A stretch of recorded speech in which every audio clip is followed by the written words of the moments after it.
we expand on the conversation to speak on the impact the US election will have on South Africa. We're joined by political analyst Dr. Sysman Motloung. Dr. Motloung, a very good evening to you. Thank you so much for your time. As the clock is ticking, Americans will be taking to the polls tomorrow. It's been described as a neck-and-neck race with no certain outcome, and the world waits to see who will emerge victorious. The stakes are pretty high. What's your analysis?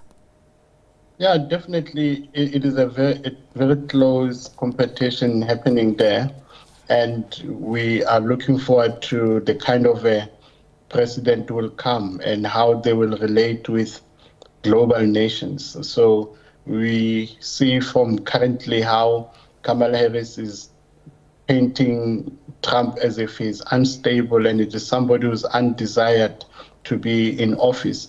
And you see more of a fear-mongering on how Kamala Harris is campaigning around Trump, while Trump is somehow painting a picture of an administration that has failed people in terms of domestic policy implementation.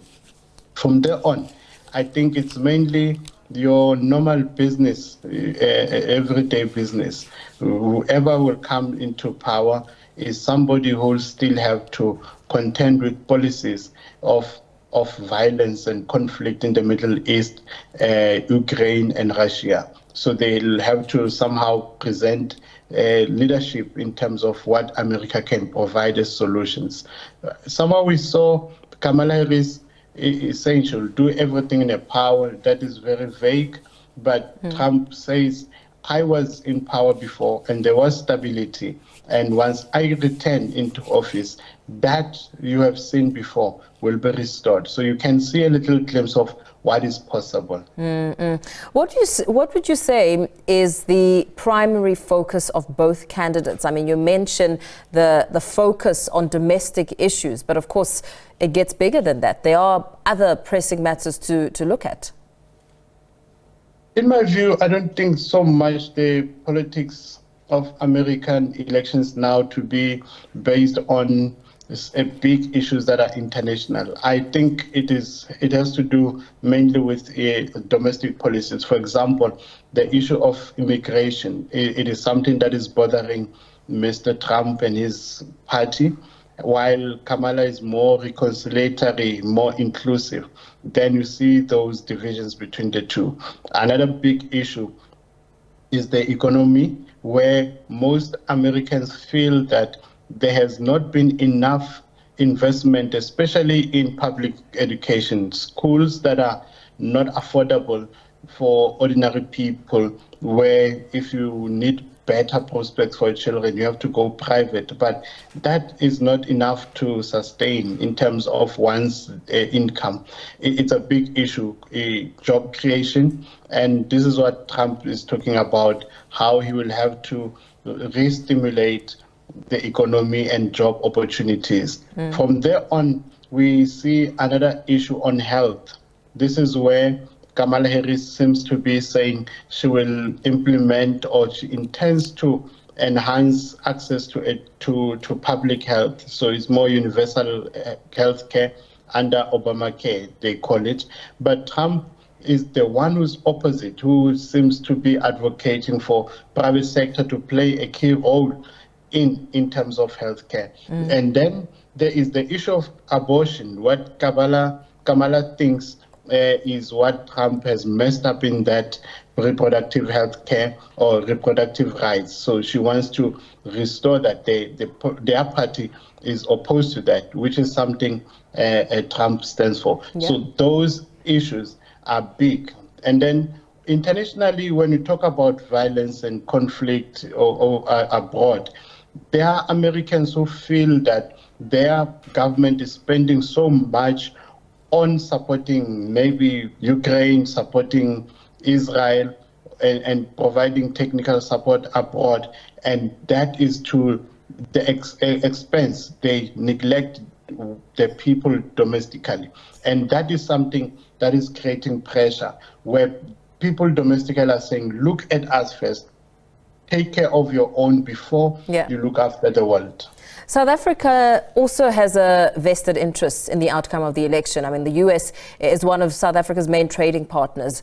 What could a Trump presidency mean for the country's, for one, geopolitical positioning? Is there a chance at all that the US will perhaps deviate from maintaining its bilateral and trade relations with South Africa? Yeah, that's a concern of many, and I don't understand why people get concerned about it. I think America is not an enemy to South Africa. There is that long-term and long-standing relationship between the two countries. And irrespective of who the president is, from the time of Bill Clinton, Bush, Obama, you still have your more sustained regular trade relations, military cooperations, and America continued from, I think, as early as 96 or so, providing aid in terms of health and supporting in humanitarian support. So that policy has not shifted despite of who is in power. So I expect the same to remain. I don't think whether it's Kamala in power or Trump, there would be a change in these policies. And on the other hand, we know Kamala Harris likely to retain most of the policies of the Biden administration. I mean, she's already visited Africa, projecting a positive stance on her administration towards the continent, including South Africa. What would you say is, of importance in that depth as we take a look at the two candidates? I know you've said there's really not much to worry about, but how significant is it that Kamala Harris, her position is that?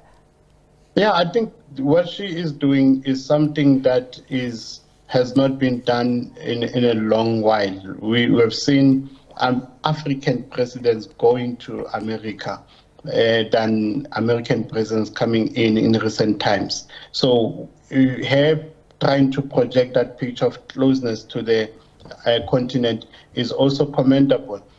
This is a sign that as much as there is a shift in global geopolitics, America still does not want to isolate herself, because you see the emergence of BRICS and how Russia has been luring other African countries. You do want to see America also asserting herself. I think this is what Kamala will also want to do.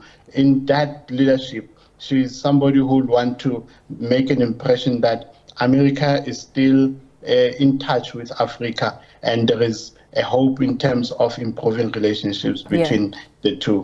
And very lastly, what about the expectations? What expectations will the US have on South Africa as we look to issues like the Financial Action Task Force, grey listing, and other collaborations of that sort? Definitely, like I mentioned on military cooperation, the two countries have had good relationships, and in terms of their collaboration on fighting international or organized crime, that will continue.